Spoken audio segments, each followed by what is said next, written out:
Bismillahirrahmanirrahim. Assalamualaikum warahmatullahi wabarakatuh. Untuk kali ini kita akan membahas tentang value versus waste di dalam manajemen kualitas. Setiap aktivitas dari manusia ataupun mesin pasti ada inefisiensi, pasti ada ketidakefisienan. Contohnya adalah apabila kita memindahkan suatu objek dari satu tempat ke tempat lain, pasti akan terjadi inefisiensi.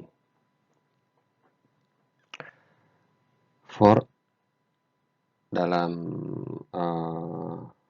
assembly produksinya pada zaman dulu, mereka membuat mereka menyadari bahwa pergerakan ini adalah suatu waste, suatu hal yang yang mubazir, suatu gerakan yang seharusnya tidak perlu dilakukan. Sehingga Ford membuat sebuah conveyor di mana operator atau manusia, orang tidak lagi bergerak untuk mengambil komponen dan melakukan perakitan, tetapi komponen atau part atau mobilnya yang bergerak menuju manusia untuk dirakit. Dan filosofinya Ford mengatakan menghemat 10 langkah setiap hari untuk 20.000 karyawan akan menghemat 50 miles of wasted motion and misspent energy. Jadi akan menghilangkan gerakan dan energi yang sia-sia sebanyak 50 miles. Dan untuk definisinya value itu sendiri adalah semuanya, apapun yang customer bersedia untuk membayar atau untuk mengeluarkan uangnya. Sedangkan apa yang tidak diinginkan oleh customer itu digolongkan dengan waste.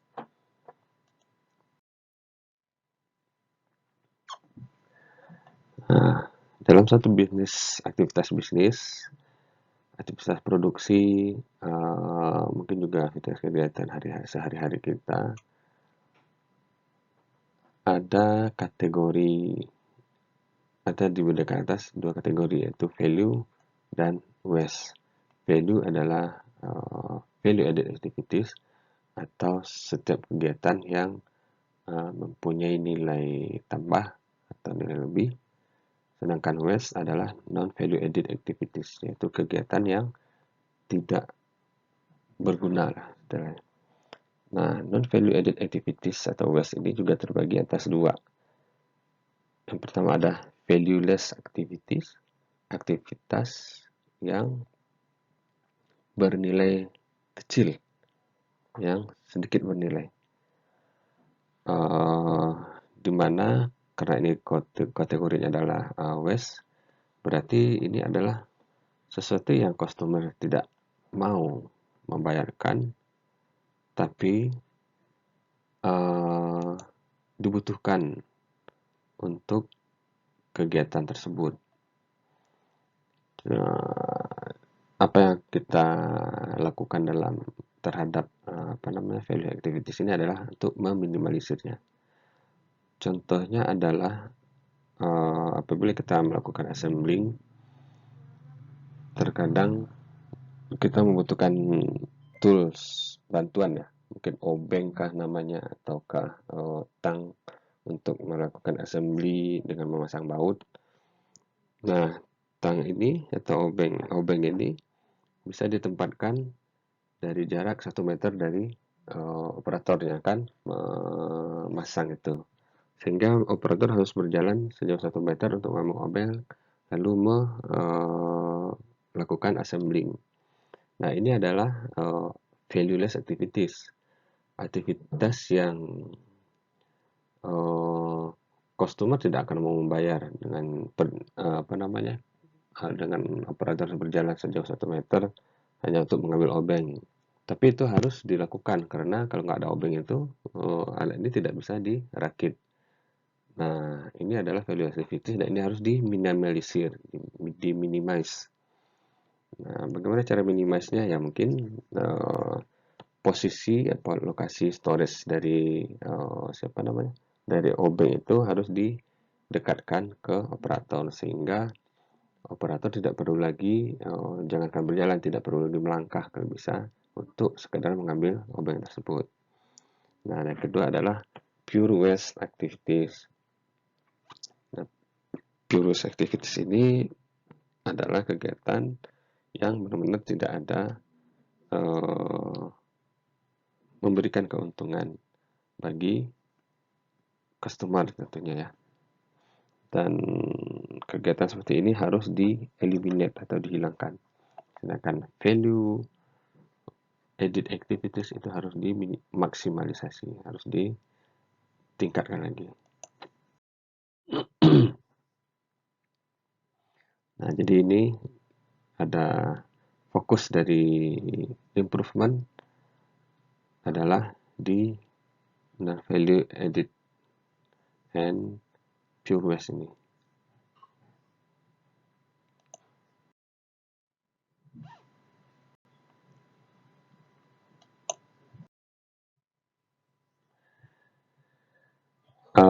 Taichi Ohno yang merupakan founding father atau penemu dari Toyota Production System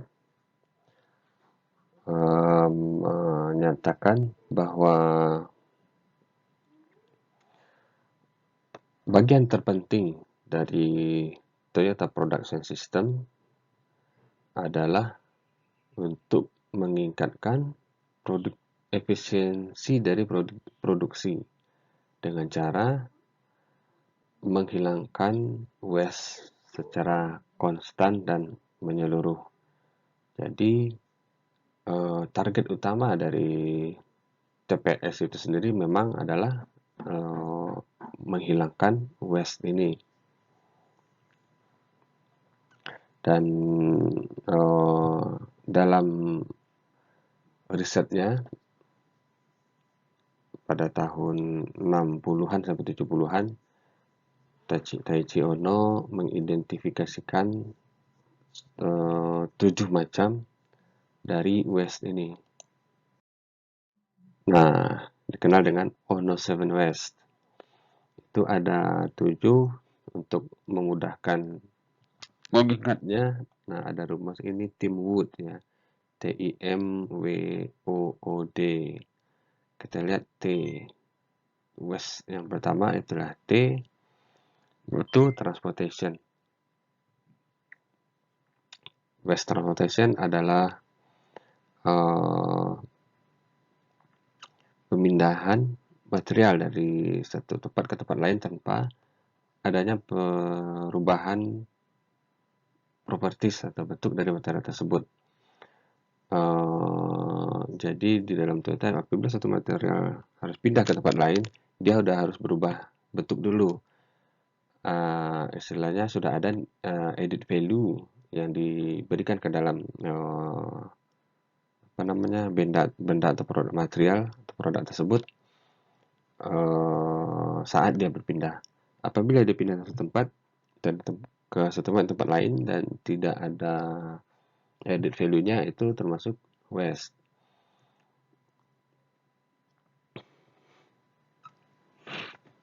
Jadi istilahnya jangan sampai ada dua gudang lah gitu ya. Jadi misalnya dari produksi telah menyelesaikan satu produk, terus dia di packing, lalu dipindahkan ke gudang. Nah, dari gudang ini nanti dia masuk lagi ke pabrik berikutnya untuk diproses lanjut. Nah, ini adalah transportation waste. Nah, pada Toyota setelah dia packing pertama tersebut langsung dikirim ke pabrik yang akan memproses berikutnya, tidak lagi masuk ke gudang karena itu adalah waste. Itu waste transportation karena harus memindahkan barang tersebut dari satu tempat ke tempat lainnya. Ada dua kali perpindahan yang dilakukan, padahal satu kali aja bisa. Dan itu juga termasuk ke waste kedua, yaitu inventory. Jadi adanya penyimpanan barang yang tidak perlu, yang sebenarnya tidak perlukan. Salah satu dari waste of inventory ini adalah adanya material yang istilahnya disimpan di lantai. Ya, jadi material ini seperti seperti tidak berguna gitu, ditaruh aja di lantai, padahal itu adalah komponen yang ada harganya. Nah, itu bisa menjadi salah satu inventory waste juga menurut Teichi Ono. Berikutnya adalah Team M, itu motion waste, merupakan pergerakan dari orang maupun mesin yang tidak merubah properti dari dari produk tersebut atau material. Salah satu waste of motion adalah contoh yang tadi, di mana operator harus berjalan dulu untuk mengambil obeng tadi ya, untuk melakukan assembly. Nah, ini adalah motion waste, dan tidak hanya seperti itu, motion waste pun dalam hal kecil, misalnya pada saat melakukan assembly di pabrik, di industri pasti meja kita lihat ini ya, bukan assembly besar sebesar mobil, mungkin assembly kecil, letakkanlah contohnya assembly HP. Nah, itu kan paling dilakukan dalam satu meja kecil saja. Nah, maka seluruh komponen yang dibutuhkan di dalam HP tersebut itu ada di atas meja tersebut dan sudah disusun posisi-posisinya. Yang pertama kali harus diassembly itu apa, yang kedua apa, yang ketiga apa, itu sudah ada aturan semua. Terus tool yang dipakai, obengnya kah gitu kan, obengnya ada berapa macam, itu biasanya diposisikan sebelah kanan, dan itu sudah ada urutannya, yang obeng yang pertama untuk assembly awal, yang kedua, ketiga, dan seterusnya. Nah, sehingga tangan kiri biasanya mengambil spare part dan tangan kanan akan menggunakan alat bantu untuk melakukan perakitan. Jika dibalik, maka akan terjadi waste tadi. Karena jika dibalik, tool kita letakkan di kiri dan komponen kita letakkan di kanan, maka kecenderungan seorang yang tidak kidal, orang normal, adalah memakai tool dengan tangan kanan. Nah, jika toolnya diletakkan di tangan kiri, di sebelah kiri, maka tangan akan bergerak ke arah kiri, dan tangan kiri akan bergerak ke arah kanan untuk memegang komponen. Ya, sehingga tangan bersilang, dan ini sudah menghabiskan waktu sekian detik. Nah, ini adalah sesuatu yang termasuk waste, walau kita orang awam menganggap ini hanya hal sepele ya, hanya cuma beberapa detik. Tapi dalam industri, 1 detik pun itu sangat berharga nilainya. Berikutnya adalah W, yaitu waiting, yaitu menunggu material, menunggu mesin, atau menunggu orang, pokoknya kegiatan yang menunggu. Contohnya, pada saat assembly, komponen yang akan assembly habis, tidak ada gitu kan. Setelah melakukan assembly 100 HP misalnya kan, Nah, terus habis operator ini diam aja karena apa namanya, komponen untuk yang harus komponen itu sudah habis. Jadi komponen berikutnya tidak ada lagi. Nah, ini adalah menunggu, dan ini adalah waste, termasuk waste sangat besar. Nah, sehingga daripada assembly mass production sebesarnya, industri mass production seperti itu, akan ada suatu sistem yang memberitahukan apabila komponen di suatu tempat itu sudah mau habis, sehingga segera dikirimkan komponen baru dan tidak terjadi waiting. Nah, salah contohnya di waiting ini di apa namanya, di industri otomotif. Contoh kasusnya adalah pada satu saat nggak punya mobil, mereka akan memasang engine lah, kita nggak memasang engine. Ternyata pada saat dipasang engine itu kan dibautkan ke bodi dari mobil tersebut. Nah, ternyata supplier engine ini lupa memberi drat pada salah satu mountingnya, sehingga itu tidak bisa dibautkan kan, karena cuma ada lubang biasa, tidak ada dratnya. Nah, ini akan menjadi satu waste karena itu tidak bisa pasang dan produksi menjadi stop. Nah, nanti supplier engine itu mereka akan dikenakan penalti, dikenakan charge berapa lama itu line itu stop gara-gara misalnya tadi itu kelupaan membuat drat pada mounting mesin tersebut. Nah, sehingga itu adalah menjadi waiting waste yang sangat besar. Dan ini ada terjadi di dunia industri sebenarnya sesungguhnya. Berikutnya adalah overproduction. Nah, overproduction ini adalah memproduksi suatu komponen lebih dari yang diperlukan. Nah, jadi dengan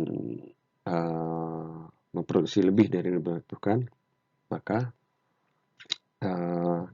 satu apabila bisa jadi komponen itu terbuang, atau yang kedua ya bisa jadi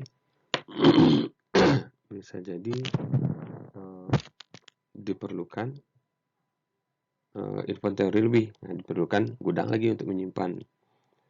Nah, gudang itu kan menjadi satu biaya tersendiri juga.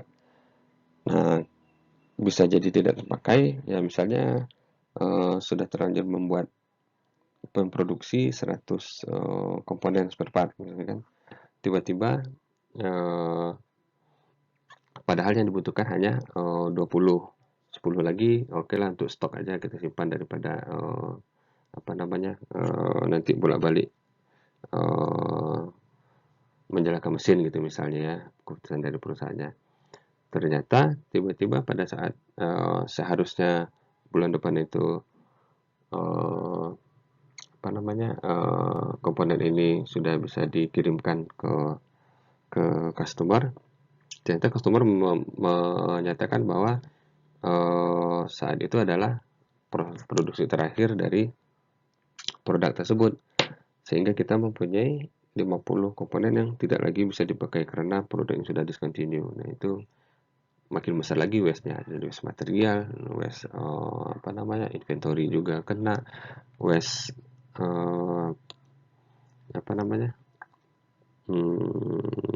motion, waste production, biaya material, biaya produksinya itu sangat banyak kerugian yang didapatkan oleh perusahaan nantinya.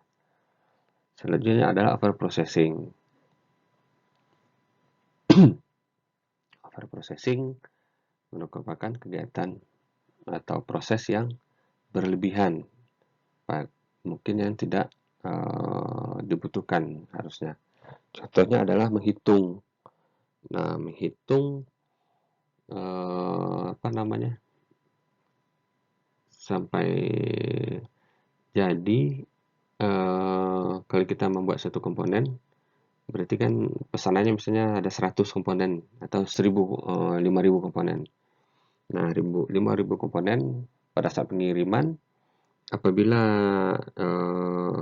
dihitung lagi satu-satu sebelumnya 1, 2, 3, 4, 5, sampai 1000 untuk meyakinkan bahwa kuantitinya sudah mencukupi, itu akan menjadi suatu waste over processing, karena akan dibutuhkan tenaga manusia atau dibutuhkan juga waktu lagi untuk menghitung, hanya sekedar untuk menghitung, dan ini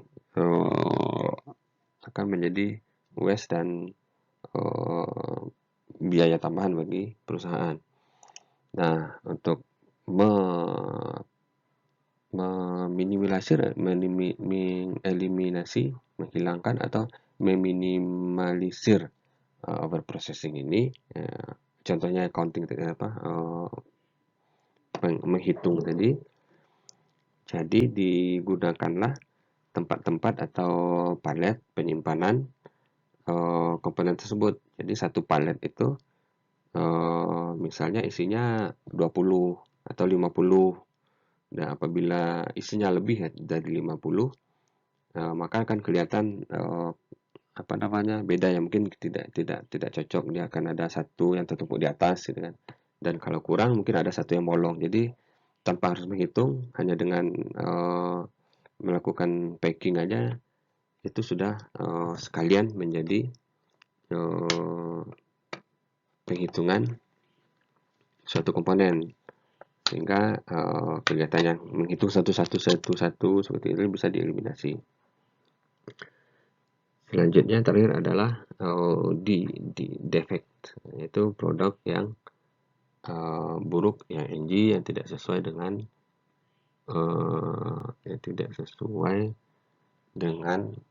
ininya,